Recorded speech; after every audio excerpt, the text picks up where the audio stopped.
Madam Agatha, हालांकि उनकी उम्र तकरीबन 36-37 साल की ही थी, लेकिन उनको सभी मैडम के नाम से ही जानते थे। इसकी वजह यह थी कि वह रोमांटिक नॉवेल्स लिखा करती थी जो बड़े पॉपुलर थे। देखिए साहब, ये वक्त चल रहा था 1970s का, तब आज की तरह से टेलीविजन और बाकी चीज़ें इतनी पॉपुलर नहीं थी। फिल्में आया करती थी, थिएटर्स बहुत कम थे, तो लोग फिर नई नई फिल्मों के रिलीज, नई नई बुक्स के रिलीज होने का वेट करते। कुछ गिने चुने ऑथर होते जिनकी किताबें पढ़ी जाती। बुक्स एक्चुअली दो पार्ट्स में डिवाइड हुआ करती, दो सेक्शंस में। एक होते थे डिटेक्टिव नॉवेल्स जिसमें कि थ्रिल्स वगैरह हुआ करते, दूसरे होते रोमांटिक या सोशल नॉवल। सो मैडम अगाथा इसी तरह के नॉवेल्स लिखा करती। इनका काफ़ी नाम था।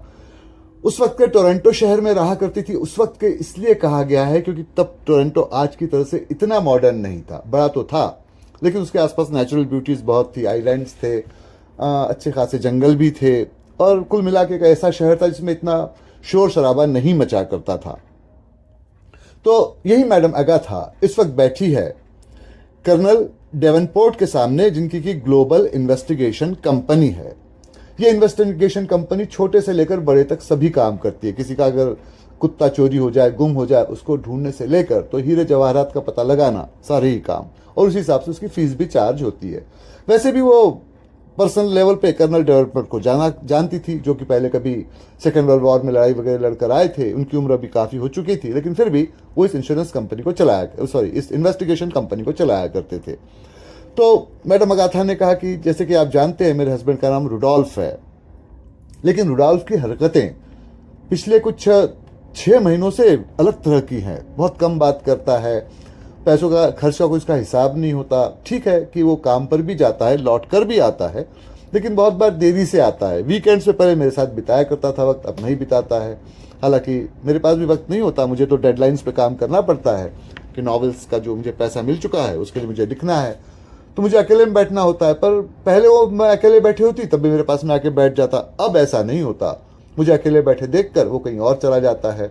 फ़ोन आते मेरे सामने नहीं उठाता, बहुत धीमी आवाज़ में बातें करता है, और जब बाहर जाता है कई बार बताता भी नहीं है कि कितनी देर बाहर रहेगा, और फिर लौट के आता है।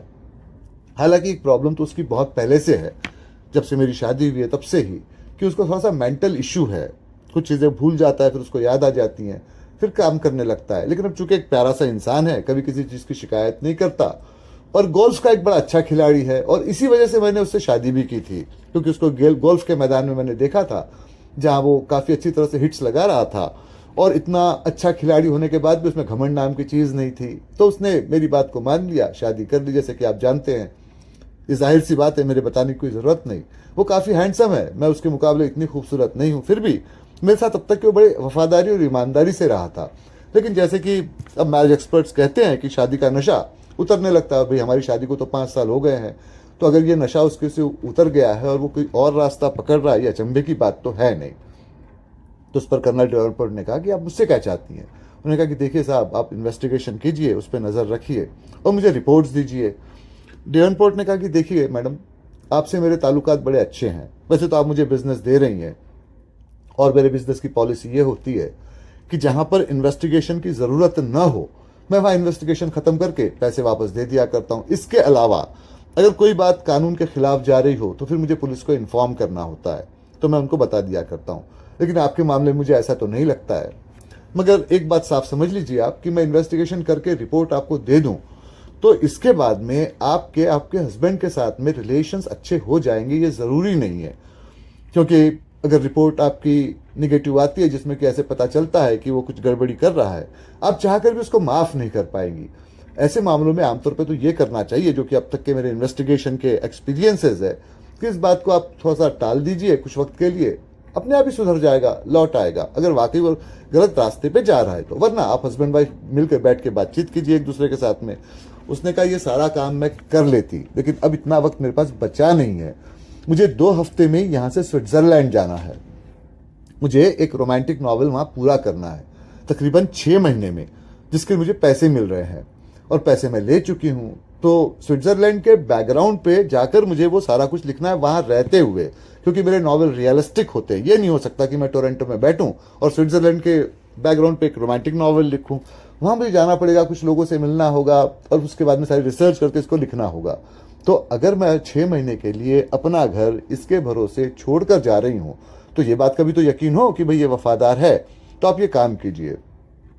तो उन्होंने कहा ठीक है, मैं अपने ऑपरेटर्स को इस काम में लगाता हूं, पर आप ये बताइए कि आपको किस तरह की रिपोर्ट चाहिए। हमारे पास दो तरह की रिपोर्ट होती हैं, एक होती है फाइनल रिजल्ट, हमने देखा, हमको लगा कि ये गिल्टी है नहीं है, वो हम बनाकर आपको दे देते हैं। दूसरी होती है टोटल रिपोर्ट, इसमें यह होता है कि हमारे इन्वेस्टिगेटर ने कैसे इन्वेस्टिगेशन की, कहाँ कहाँ गए, क्या क्या उन्होंने किया, सारा उसका ब्यौरा होता है, डिटेलिंग। लेकिन इसमें फीस ज़्यादा होती है। उसने कहा फीस की मुझे फिक्र नहीं है, मैं जानती थी कि आपके पास डिटेलिंग रिपोर्ट होती है, मुझे वही डिटेलिंग रिपोर्ट के साथ सारी चीज़ें चाहिए, और आपके पास में इन सबको करने के लिए तकरीबन 1 हफ्ते का वक्त है। उन्होंने कहा ठीक है, मैं इस काम को करवा लेता हूँ। मैडम अगा था, उनको कुछ पैसे वगैरह देकर, जो उनकी फीस वगैरह हुआ करती थी वो देकर चली गई। अब देखिए कर्नल डेवनपोर्ट, ये जब सेकेंड वर्ल्ड वॉर हुआ था तब इनकी उम्र काफ़ी कम थी, बस नए नए से नौजवान की तरह से वहाँ गए थे। और फिर जब वो रिटायर्ड हो गए तो उन्होंने अपना नाम कर्नल रख लिया, हालांकि वो कर्नल कभी नहीं थे, लेकिन उनको उसी नाम से लोग जानते थे। तो जब वो रिटायर्ड हो गए तो उन्होंने सोचा कि भाई मिलिट्री में कंटिन्यू करेंगे, लेकिन कैनेडियन पॉलिसी कुछ अलग तरह की होती है। उन्होंने कहा कि साहब हमको तो यहाँ इतने सारे मिलिट्री में लोगों की ज़रूरत है ही नहीं, तो आपको जॉब कहाँ से मिलेगा।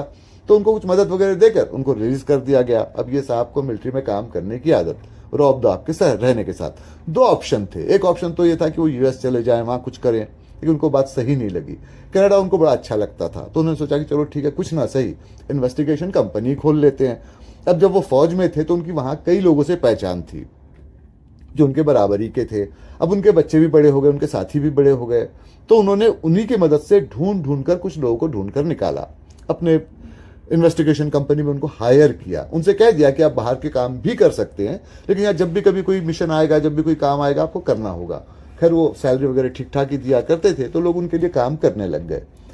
उनकी पॉलिसी एकदम क्लियर थी कि जब भी कभी किसी भी मिशन पर वो किसी को भेजते इन्वेस्टिगेशन के लिए, अकेले ऑपरेटर को कभी नहीं भेजते। उसकी 2 वजह थी, अकेला ऑपरेटर चाहे तो बेईमानी भी कर सकता है, दूसरी बात यह कि उसकी सिक्योरिटी की प्रॉब्लम हो सकती है। 2 को भेजते, एक जो होगा वो दूसरे को कवर करेगा, इस तरह से। अब देखिए उनके जो सिक्योरिटी कंपनी थी, इन्वेस्टिगेशन कंपनी, इसमें 28 ऑपरेटर्स थे, और उन्होंने बड़े करीने से 14 मेल्स और 14 फीमेल्स रखी थी। उसकी वजह यह थी कि वो हमेशा इन्वेस्टिगेशन के लिए मेल और फीमेल को एक साथ भेजते, क्योंकि इन्वेस्टिगेशन में कई बार ऐसी नौबत आ जाती है कि जहां पर फीमेल का होना भी जरूरी होता है और कई कई मेल का होना भी जरूरी होता है। जैसे मान लीजिए कि एक स्विमिंग पूल है, वहां कोई फीमेल तैर रही है, अब आपको उसके ऊपर में नजर रखनी है। मेल जाएगा, नजर रखेगा जरूर, लेकिन जब वो अपने चेंजिंग रूम में जाएगी वहां तक वो कैसे जाएगा, फीमेल तो जा पाएगी। तो इसलिए वो फीमेल को भी मेल के साथ में कपल अप करके वहां भेज दिया करते थे, ये उनकी पॉलिसी थी। दूसरा ये था कि उन्होंने पहले अपने ऑपरेटर से कह रखा था कि मिशन कैसा भी हो, इन्वेस्टिगेशन कैसी भी हो, अगर आपको जरा भी ये अंदाजा हो जाता है कि ये मामला पुलिस से कनेक्टेड है या इलीगल है, इमीडिएट इन्फॉर्म करना है। और वो पुलिस को फिर बता दिया करते। उसके बाद में पुलिस वहां से आएगा, चार्ज लेती, और इसी वजह से उनको पुलिस का हमेशा कोऑपरेशन भी मिलता, क्योंकि पुलिस के साथ वो खुद भी कोऑपरेशन किया करते। और तीसरी बात थी कॉन्फिडेंशियलिटी, यानी कि जो भी मामले की जांच हो रही है इसका पता कभी किसी को न चले। अगर पता चलता है तो ऑपरेटर्स को तभी के तभी नौकरी से हटा दिया जाता। लेकिन ऐसा सिर्फ एक ही बार हुआ था, जब पैसे के लालच में किसी ऑपरेटर ने गड़बड़ी कर दी थी और उसके साथी को भी उसने इन्वॉल्व कर लिया था, क्योंकि 2 लोग अगर साथ में हो तो इस तरह की बेईमानी नहीं होती, दोनों का बेईमान होना जरूरी होता है। वो दोनों बेईमान थे और इसलिए फिर दोनों को नौकरी से हटा दिया गया था। और फिर कर्नल ने अपने रसूख से, अपनी जान पहचान से ये इंतजाम कर दिया कि उनको कनाडा और यूएस दोनों ही जगह पर कहीं कोई काम न मिले। वो लोग फिर कहाँ गए इसका पता कभी किसी को नहीं चला। तो खैर अब बगाथा ने कहा था कि 1 हफ्ते का काम है, इसको पूरा करना चाहिए, तो उन्होंने अपने फेवरेट इन्वेस्टिगेटर जैक रॉबिन्सन को बुलाया। जैक रॉबिन्सन की उम्र तकरीबन कुछ 30 साल के आसपास थी। इस कंपनी में आए उनको 5 साल हो गए थे। असल में जैक रॉबिन्सन के father mister Robinson, senior Robinson, ये कभी कर्नल के साथ में बहुत पहले फौज में रहे थे, वहां से लौट कर आ गए। दोनों की दोस्ती चलती रही। इन्होंने उनसे बहुत बार कहा भी कि आप मेरी कंपनी में आके काम कीजिए, फादर ने मना कर दिया। बाद में फिर उनकी मौत भी हो गई। उनका बेटा था जैक। मरते समय रॉबिन्सन साहब जैक को हवाले कर गए कर्नल के साथ में, कहा कि भाई इसको एक ढंग का आदमी बनाइए। कर्नल को मौका सही लगा, क्योंकि जैक में सारी क्वालिटीज थी एक अच्छे इन्वेस्टिगेटर की। अच्छा स्पोर्ट्स भी खेला करते, चाक चौबंद थे, दिखने में काफी खूबसूरत भी थे। सबसे बढ़कर बात यह कि किसी फीमेल के साथ उनका कभी कोई चक्कर नहीं था, ना उसको पैसे का लालच था। बहुत कम पैसों में अपना गुजारा कर लिया करते। एक मामूली सी कार थी, वीकेंड पर भी कुछ ना कुछ अपना छोटा मोटा काम कर लेते। ऐसा नहीं करते कि भाई जो पैसे आए उसको खर्च कर रहे हो, जैसे आमतौर पर नौजवान करते हैं कि भाई जवानी एक ही बार आती है, उसका इस्तेमाल कर लिया जाए। ऐसा कुछ उनके साथ नहीं था। और सिर्फ जैक उनके फेवरेट भी थे। कर्नल का जैक के बारे में ये ख्याल था कि अब कर्नल की उम्र तो 65 के ऊपर ही होने को आई थी, तो उनको लगा कि भाई कितने साल वो इस कंपनी को चलाएंगे, कभी ना कभी आगे चलकर जैक को इस काम को वो दे देंगे और जैक इस काम को कर ही लेंगे, ऐसे कर्नल का कहना था। हालांकि कई बार ऐसे होता कि जैक शायद मजाक ही करते होंगे, लेकिन मजाक में कर्नल से वो ये कह दिया करते कि सर आप मुझे हर तरह से पकड़ के बांध के रखने की कोशिश करते हैं, लेकिन एक दिन ऐसा भी आएगा कि मैं यहाँ से छू मंतर हो जाऊंगा, गायब हो जाऊंगा, आपको दिखाई भी नहीं दूंगा। अब वो तो खैर एक तरह से बाप और बेटे के बीच की तरह की बात थी। तो कर्नल कहते कि बेटा तुम्हारी समझ में नहीं आएगा कि मैं कब तुम्हारे पैरों में जंजीरें बांधूंगा और तुमको पकड़ के रखूंगा, तो तुम्हें इसकी खबर भी नहीं लग पाएगी। खैर ये दोनों के बीच की बात हो गई। रियलिटी कुछ और थी। जैक इस जॉब में आए जरूर थे, आना नहीं चाहते थे। पढ़ाई लिखाई में कोई बहुत होशियार नहीं थे, सिर्फ हैंडसम ही थे, वही एक बात थी। तो जो 70s में जो मॉडर्न जॉब शुरू हो गए थे कंप्यूटर्स वगैरह के भरोसे थोड़े थोड़े करके, वहां तो वो जा नहीं सकते थे। और उनको ऐसा कोई जॉब पसंद नहीं था कि जिसमें सुबह 9 बजे जाए, शाम में 5 बजे आए, दिन रात वो टेबल पर बैठे रहें। ऐसे काम वो करना नहीं चाहते थे। स्पोर्ट्स जरूर खेला करते, लेकिन उनको चोट लग गई थी एक बार, और तब उनके समझ में आ गया था कि स्पोर्ट्स की लाइफ कोई अच्छी नहीं होती।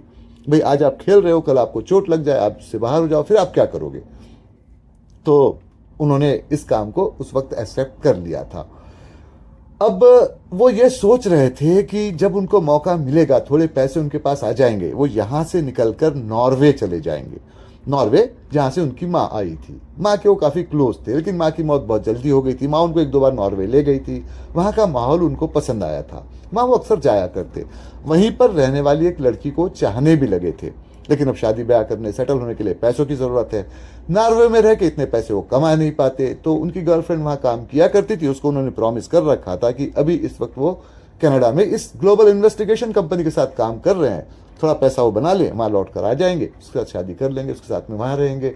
लड़की अब भी उनका वेट कर रही थी। आदमी थोड़े से इस बारे में वफादार थे, ईमानदार थे।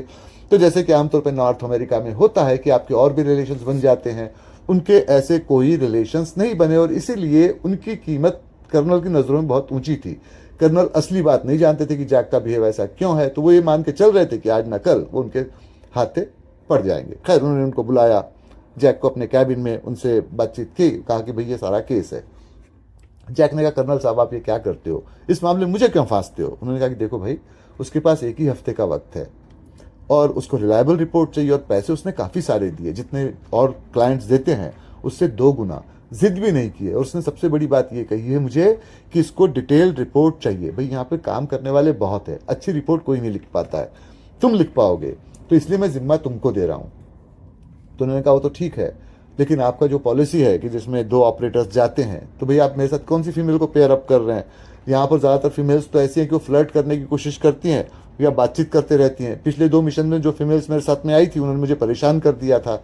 कर्नल मुस्कुराए, उन्होंने कहा कि मैं जानता हूं तुम्हारी रिपोर्ट मैंने पढ़ी है, ये नौबत इस बार नहीं आएंगी। उन्होंने कहा क्रिस्टीना नाम की जो लड़की है वो तुम्हारे साथ आएंगी। अब वो सुन के जॉक अलर्ट हो गए।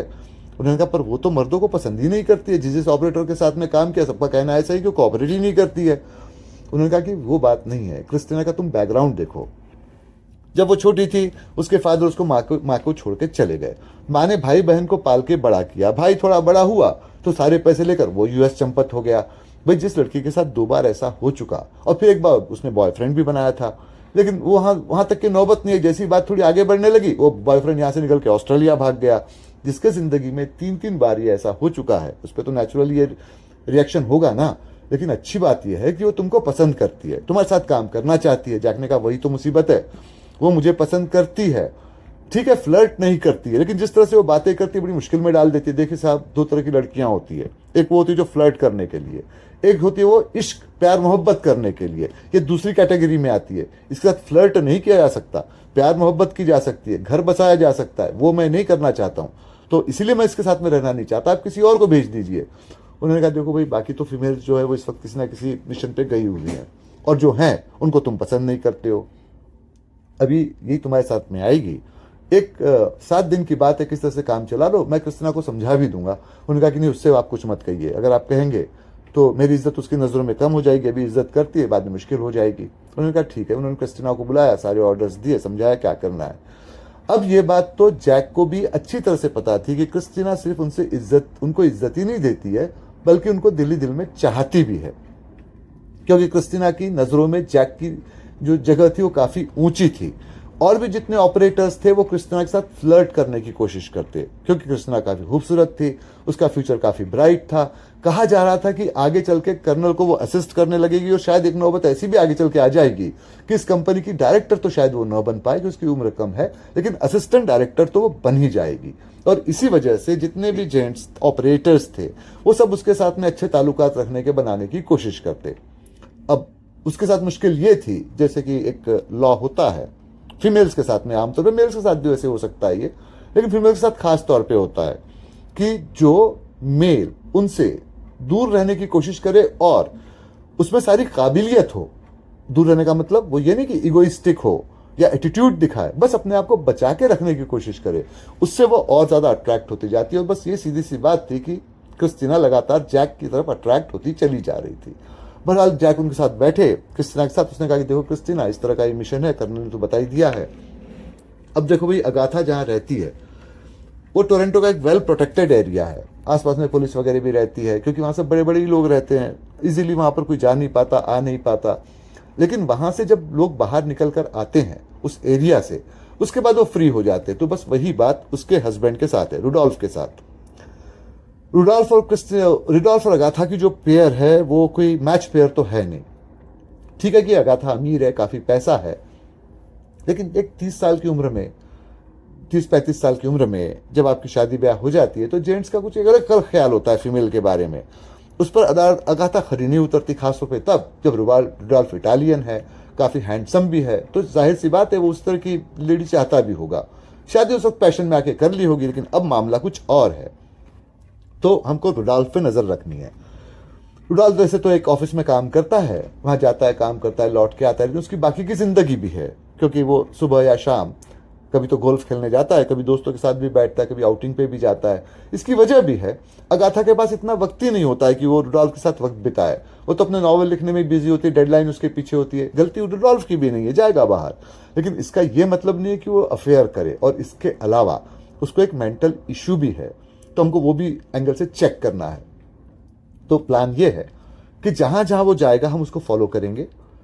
अगर वो कहीं ऐसे लगे कि उससे मिलने वाली, खास करके मिलने वाली, क्योंकि उसने कहा है कि भाई वो तो बेवफाई कर रहा होगा शायद, तो अगर उसके मिलने वाली कोई हमको ऐसी दिखाई पड़ती, इस पर नजर रखी जाए, तो उसको तुम फॉलो करोगी, उस लेडी को, और इसको मैं फॉलो करूंगा, तो जिससे हमको फिर पता चल जाएगा। बस ये है कि इसको पता ना चले। और दूसरी बात है कि रिपोर्ट बराबर लिखनी है, रेगुलर। रिपोर्ट की फिक्र नहीं करो, वो तो मैं कर लूंगा, क्योंकि मैं इतने दिन से काम कर रहा हूँ। रिपोर्ट्स कैसे लिखते हैं डिटेल वाली, वो मुझे पता है कि हमारे दिमाग में कैसे ख्याल आया, हमने कौन सी बात को कैसे महसूस किया, हमारे पास क्या क्या ऑप्शंस थे, ये सब मैं कर लूंगा। रिपोर्ट तुमको दिखा दूंगा, बाद में तुम साइन कर लेना उसके ऊपर।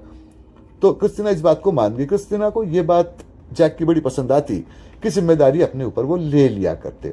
बहरहाल दोनों ने जैक का पीछा किया, रुडोल्फ का पीछा किया, और जो बात थी वो वैसी पता चली कि रुडोल्फ अपने वक्त पर निकल कर आता, गोल्फ खेलने जाता सुबह, वहां से निकल के लौट के आता, ऑफिस जाता, अपना काम करता, ऑफिस छूटने के बाद में अपने कुछ दोस्तों के साथ में यहाँ वहाँ बैठता, और फिर उसके बाद में लौट के आ जाता। और उसके बाद जब एक बार वो प्रोटेक्टेड एरिया में चला जाता जहाँ उसका घर था, फिर वहां से वो बाहर नहीं आता।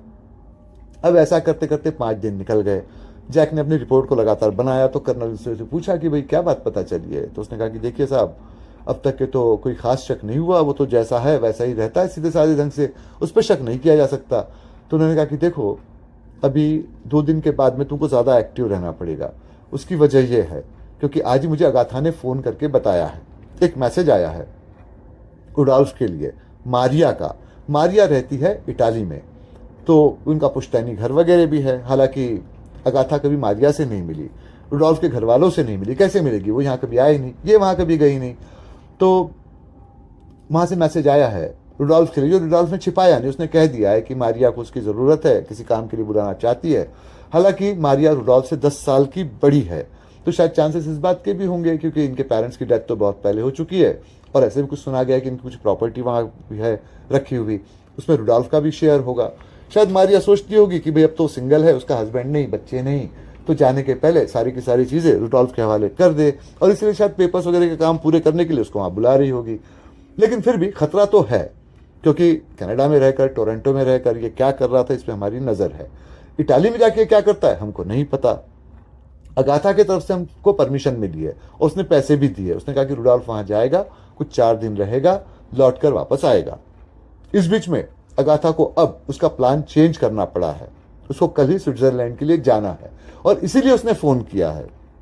उसने कहा है कि आप वहाँ पर इटाली तक जाइए, उसको फॉलो कीजिए, जो भी खर्च है वो उठाएगी, रिपोर्ट बना लीजिए। अगर रिपोर्ट में कुछ गड़बड़ी मिलती है तो मुझे अगाथा को कांटेक्ट करना है स्विट्जरलैंड में, क्योंकि उसने वहाँ का कांटेक्ट नंबर वगैरह सिर्फ मुझे दिया है। यहाँ उसके बारे में कोई नहीं जानेगा, यहाँ तक कि रुडोल्फ भी नहीं, क्योंकि वो एक क्रिएटिव वर्क करने गई है। वो नहीं चाहती कि लोग उसको वहाँ डिस्टर्ब करे। अगर रुडोल्फ को भी अगाथा से कांटेक्ट करना है तो मेरे थ्रू ही कर पाएगा, तो इसलिए इस बारे में तो और किसी को पता नहीं है। तो अब खैर वो वहाँ जा रही है, तुमको इसके पीछे इटाली जाना है। तो उन्होंने कहा साहब ये क्या कर दिया आपने, 5 दिन ये काम काफ़ी बोरियत वाला है, वो तो अपना एक रेगुलर काम करता रहता है, आप मुझे वहाँ भेज रहे हो इटाली में। उन्होंने कहा कि देखो भाई, ये मौके पर ऑपरेटर को भेजा नहीं जा, चेंज नहीं किया जा सकता। मैं नहीं चाहता क्रिस्टिना अकेली जाए, ठीक है काबिल लड़की है, लेकिन जो प्रॉब्लम एक मेल के साथ आ सकती है कि जैसे वो फीमेल के स्विमिंग पूल वगैरह में न जा पाए, ठीक तरह से इन्वेस्टिगेशन न कर पाए, वही बात फीमेल के साथ भी आती है। मान लीजिए कि ये मेल वॉशरूम वगैरह में कहीं चला जाता है और वहां से कहीं और निकल जाता है, उसके पीछे थोड़ी वहां वो जाएगी, तुम इसके साथ जाओ, पता करो। उन्होंने कहा ठीक है। अब वो क्रिस्टिना के साथ में रुडोल्फ के पीछे पीछे ही इटाली में रवाना हो गए, बल्कि उसके पहले रवाना हो गए। वहाँ वो वेट करते रहे। रुडोल्फ एयरपोर्ट पे उतरा, वहाँ से आया, वो मारिया के घर गया। मारिया एक अपर मिडिल क्लास की लेडी थी, अकेली रहा करती थी। जैसा कि कहा गया रुडोल्फ से उसकी उम्र तो बड़ी ही थी, 10 के 15 साल बड़ी थी, और एक ऑर्डिनरी तरह से वो रहती थी। खैर रुडोल्फ वहाँ पर गया। वैसे आमतौर पे तो होना ही चाहिए था कि घर पे जाने के बाद में काफ़ी शोर शराबा मचना चाहिए, वैसा कुछ नहीं हुआ। घर काफ़ी खामोशी से रहा, कोई मिलने को नहीं आया। ये लोग रात भर बैठ के उसे घर पे नज़र रखते रहे, बारी बारी से दोनों सोते रहे। उन्होंने एक कार को हायर कर लिया था।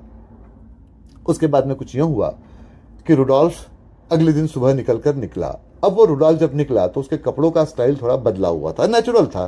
कनाडा में आप जिस तरह के कपड़े पहन रहे हैं, वहाँ तो वैसे कपड़े आप यहाँ नहीं पहनेंगे इटाली में।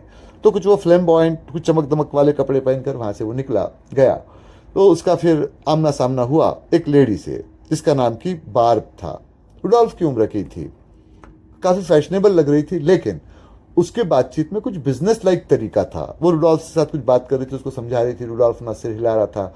फिर रुडोल्फ को लेकर अपनी कार में बैठाकर वो गई, एक घर में गई। इन्होंने उसके बारे में डिटेलिंग निकाला तो ये घर टैंगजेन का था। टैंगजेन एक वैसे तो रेपुटेड आदमी थे, अमीर भी थे, लेकिन उनके बारे में एक बात और भी फेमस थी कि ये आदमी कहीं ना कहीं अंडरवर्ल्ड से कनेक्टेड है। शायद पहले उसकी एक्टिविटीज़ रही होंगी, अब कोई नहीं होगी। ये बात इटाली में कोई बड़ी नहीं है, क्योंकि इटाली में सेकेंड वर्ल्ड वॉर के बाद ये हुआ था कि बहुत सारे जो लोग थे, जब वहाँ की इकोनॉमी डूबने लगी और वो गवर्नमेंट वगैरह बदल गई, तो उन्होंने छोटे मोटे अंडरवर्ल्ड के काम करने शुरू कर दिए थे। पुलिस थोड़ी सख्त हुई तो वहाँ से भाग भाग कर अमेरिका, कनाडा और जगह पे भी चले गए। जो वहाँ रह गए तो वो उन्हीं काम को ढके छुपे ढंग से अब भी कर रहे थे। शायद टैंक्समैन उन्हीं लोगों में से एक हुआ करता था। तो ये बात तो थोड़ी सी अलार्मिंग थी कि भाई रुडोल्फ यहाँ पर टैंक्समैन के घर पर गया है, वो भी एक फैशनेबल लड़की बाप के साथ में। हालांकि ये बात तो तय है कि बाप का उससे कोई इस तरह का कनेक्शन तो नहीं है, लेकिन है तो सही है, वहाँ तो गया ही है। खैर उन्होंने उस पर और इन्वेस्टिगेशन करने का डिसीजन लिया। यहाँ वहाँ पूछताछ की तो पता चला कि टैंक्समैन अब तो इस तरह के काम नहीं करता, पहले कभी करता होगा, उसकी एक्टिविटीज़ बहुत लिमिटेड है। और वैसे उस बात के बारे में भी है, पहले कभी मॉडल रही थी, लेकिन अब उसका जेंट से, मर्दों से इस तरह कोई ताल्लुक नहीं है। खैर वो रुडोल्फ का पीछा करते वापस आए। अगले दिन रुडोल्फ अपने घर के बाहर खड़ा था, उसके साथ में मारिया भी थी, और थोड़ी देर के बाद में टैंक्समैन और बार्ब भी वहाँ पर आ गए। और ये चारों मिलकर एक बड़ी सी स्टेशन वैगन थी, उस पर बैठे। वहाँ के एक सीशोर था, वहाँ तक वो पहुँचे, वहाँ से एक बोट ली और फिर उसमें बैठ कर वो जाने लगे। तो इसने कहा ये तो बड़ी गड़बड़ी हो गई, हमने तो इतना सोचा ही नहीं था कि यहाँ तक ये होगा। तो उस पर क्रिस्टीना ने कहा पीछा तो करना ही पड़ेगा और दोनों को जाना होगा, अकेला जाने से काम नहीं चलेगा। इसने कहा ठीक है, चलो दोनों मिलकर जाते हैं। उन्होंने फिर एक बोट को हायर किया, उस जो शिप में ये बैठ के गए थे उसका पीछा करते रहे। वो शिप जाके एक आइलैंड पे रुकी। अब देखिए इटाली के पास में बहुत सारे आइलैंड है जहाँ पर की छोटी मोटी ऐसी पॉपुलेशन रहा करती है। तो वहाँ पर जाकर और लोगों के साथ में ये चार भी उतर गए। तो ये दोनों जो उसका पीछा कर रहे थे, जैक और क्रिस्टीना ये भी वहां उतरे और फिर उनका पीछा करने लगे। पता चला कि एक छोटी सी विला थी, वहां विला में जाके ये लोग अंदर में बैठ गए। बहुत देर तक के कोई उधम नहीं मचा, कोई शोर शराबा नहीं मचा, किस तरह का हंगामा नहीं हुआ। पूरा दिन खामोशी के साथ बीता। और फिर शाम में यही चारों, मतलब कि बार्ब, टैक्समैन, मारिया और रुडॉल्फ वहां से निकलकर बाहर आए। लेकिन अब के बार में रुडॉल्फ ने जो कपड़े पहन रखे थे वो कुछ अलग तरह के थे। लग रहा था कि रुडॉल्फ फिर से वही अपना कैनेडियन रुडॉल्फ बन गया है, वही पुराने वाले उस तरह के जो सीधे साधे कपड़े हैं वो पहन के। फिर रुडॉल्फ आया, इनके साथ में बैठा और फिर ये उसी शिप में बैठकर निकल आए। इन्होंने अपनी बोट से पीछा किया। फिर वही हुआ कि मारिया के घर पे आके ड्रॉप हो गए। मारिया और रुडॉल्फ दोनों अंदर चले गए और फिर ये दोनों मैक्स और टैक्समैन और बार्ब वहां से अपने घर की तरफ रवाना हो गए। अगले दिन तक के कोई एक्टिविटी नहीं हुई। अब 4 दिन इनके पूरे हो गए थे, 4 ही दिन के लिए वो आया हुआ था। तो वहां से रुडॉल्फ फिर से अपना प्लेन लेकर वापस लौट आया टोरंटो। ये भी टोरंटो वापस आए। कहा कि भैया लौट कर आया है, इस पर नजर रखने की जरूरत है, क्योंकि अब तो वहां पर उसकी वाइफ अगाथा रहती नहीं है, ये अकेला है, इस पर नजर रखते हैं। तो ये दोनों ने उस पर नजर रखी। कुछ खास बात पता नहीं चली, लौट के आए। तो उन्होंने कहा कि ठीक है, अब ये जो सारी रिपोर्ट है एक तो क्लियर है, इसमें कहीं कोई गड़बड़ी नहीं है, तो ये हम रिपोर्ट बना लेते हैं और कर्नल को दे देते हैं। वो रिपोर्ट बनाने लगे। रिपोर्ट वो बना ही रहे थे कि कर्नल का उनको फोन आ गया। कर्नल ने दोनों को बुलाया, दोनों आ गए वहां पर। तो उन्होंने कहा कि भाई देखो, रुडॉल्फ ने इटाली में क्या किया था, तुमको पता चला है? तो उन्होंने कहा कि नहीं, रुडॉल्फ ने वहां क्या किया था इसका पता तो नहीं चला। तो उन्होंने कहा कि देखो भाई, आधी रात को रुडॉल्फ को कॉल आया था मारिया का, तो रुडॉल्फ को इटली जाना पड़ा। अब रुडॉल्फ करीब आज दोपहर में लौट के वापस भी आ रहा है। तो आज दोपहर मतलब दोपहर का प्लेन लेकर आ रहा है, तो रात तक तो यहाँ पहुंच जाएगा, तो वापस आ रहा है।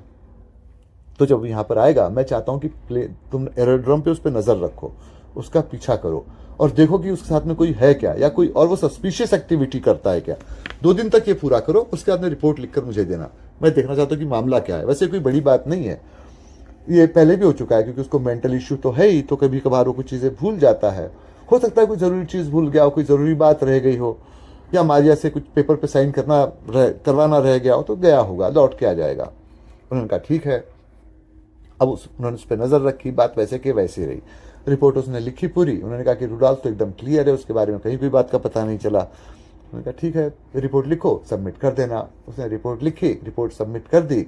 पता चला कि रुडॉल्फ तो अपने विला में वापस आ गया है। बस इतना ही है कि अपने आप को विला में बंद करके रख रहा है, बाहर नहीं जा रहा, क्योंकि उसकी प्रॉब्लम यह है कि उसको कुछ मेंटल इश्यू है और शायद वो मारिया से बात करके कुछ परेशानी में है, या खामोशी से बैठा रहता है। तो जब ये सारी बातें हो गई, जब उन्होंने रिपोर्ट लिखी, तो आके वो बैठे और तब उनके चैम्बर में मिलने के लिए क्रिस्टीना आई, जैक के चैम्बर में। क्रिस्टीना ने कहा, जैक, मैंने तुम्हारी रिपोर्ट देखी है और तुम वाकई काफ़ी होशियार आदमी हो। तो जैक ने कहा, इसका क्या मतलब? तो उसने कहा कि देखो, रुडॉल्फ जब इटली गया था, रुडॉल्फ में कोई गड़बड़ी नहीं, सीधा साधा आदमी है। उसका मेंटल इश्यू भी छोटा मोटा हो सकता है, लेकिन इतना बड़ा नहीं है। उसको ये बताया गया है कि उसका मेंटल इश्यू बहुत ज़्यादा है, वो भूल जाता है। जब वो इटली गया था, तो जब वो आइलैंड पे गया, वहां पर उसको कैद कर लिया गया। वहां उसका ब्रेन वॉश करने की कोशिश की गई। इसका जुड़वा भाई है मैक्स, जो कि इसी की तरह से दिखाई देता है। ये प्लानिंग मारिया, टैक्समैन और बार्ब, इन सारों की हुई थी। तो इन्होंने एक तरफ तो रुडॉल्फ को भरोसा दिला दिया कि उसको मेंटल इश्यू है, उसको अभी आराम करने की जरूरत है, उसको आइलैंड पे वैसे छिपा के रखा जिससे कि उसका पता ना चले। उसका जुड़वा भाई, जो कि उसकी तरह से दिखता है, मैक्स, और जो कि क्रिमिनल से रिलेटेड है, वो यहां पर आ गया। अगाथा घर पर तो थी नहीं, उसकी सारी ज्वेलरीज वगैरह उसने ले ली। इटली वो वापस चला गया और इन्होंने रुडॉल्फ को यह कहकर वापस भेजा कि भाई तुम्हारा मेंटल इश्यू अब थोड़ा सा हो गया है कि कुछ दिनों तक के तुम लोगों से नहीं मिलोगे, तुम यहां रहोगे। तो उसको यहां भेज दिया गया, वो आ गया। तुमको ये सारी बातों का पता था। उसकी वजह यह थी कि जब तुमने मुझे रुडॉल्फ और बार्ब पे नजर रखने के लिए वहां छोड़ा था, तो तुम वहां के पुलिस स्टेशन में पूछताछ करने गए, तो तुमको तभी पता चल गया था कि यहाँ रहने वाला जो शख्स है वो रुडॉल्फ नहीं, मैक्स है, और मैक्स इस तरह से अंडरवर्ल्ड से रिलेटेड है। लेकिन तुमने जानबूझ के उस चीट को क्लीन लिखा था। गड़बड़ी ये हुई कि तुमने जब जाकर ब्लैकमेल करने की कोशिश की मैक्स को, रुडॉल्फ तो खैर सीधा आदमी है, वो तो इटली में था, लेकिन मैक्स को, और जो पैसों की लेन देन की, उसके लिए तुमने जो फाइल तैयार की थी मैक्स के बारे में, वो फाइल तुमने उसको दी, और उस फाइल को मैंने पहले ही पढ़ लिया। मैं सिर्फ इस बात का वेट कर रही थी कि तुम कहाँ तक जाते हो। उसने कहा कि देखो, मैं मर्दों पे पहले भी भरोसा नहीं करती थी, क्योंकि मेरे साथ ही पहले हो चुका, फादर के साथ, ब्रदर के साथ, और फिर मेरा कोई बॉयफ्रेंड था उसके साथ भी। भरोसा मैं तुम पे भी करना नहीं चाहती थी, लेकिन देखो भाई, एक फीमेल का दिल जो होता है वो दिल ही होता है, तो तुम पर गलती से आ गया था, ये गलती मैं दोबारा नहीं करूंगी। लेकिन हाँ, मैंने कभी तुमको चाहा था, तो मैं तुमको एक मौका अभी भी देती हूँ। तुम्हारे पास आज शाम तक का वक्त है, यहाँ से ऐसी जगह चले जाना कि जिसके बारे में पता ना चले, क्योंकि ये रिपोर्ट को मैं छिपा नहीं सकती। कभी ना कभी रुडोल्फ या अगाथा या कर्नल से कांटेक्ट करेंगे, उनको पता चल जाएगा। और मैं नहीं चाहती कि कर्नल का दिल इस बात से टूटे, क्योंकि तुम पर वो बेटे की तरह से भरोसा करते हैं। तो अभी तुम यहाँ से कि कहीं भी चले जाओ, जहाँ भी तुम जाना चाहते हो। इस बारे में मैं कर्नल को कभी कुछ नहीं बताऊंगी। और रही कर्नल की बात, तो उनको मैं असिस्ट करके इस कंपनी को चला लूंगी। खैर वो चुप रहे, उन्होंने उसको थैंक्स कहा, और फिर वहाँ से जैक निकल कर नॉर्वे चले गए। और वहाँ पर फिर अपनी गर्लफ्रेंड के साथ में वो कोई ऐसे छोटा मोटा काम करते हैं, और हमेशा वो यही सोचा करते हैं कि वो अपने आप को हमेशा बहुत ज़्यादा होशियार समझा करते, और समझते थे कि क्रिस्टीना जैसी नौसिखिया उनको पकड़ नहीं पाएगी, लेकिन आखिर उसने उसको पकड़ ही लिया था। तो ये था सारा किस्सा। आपके जो भी सवाल हो यहाँ रखे, उनके जवाब आपको देता हूँ।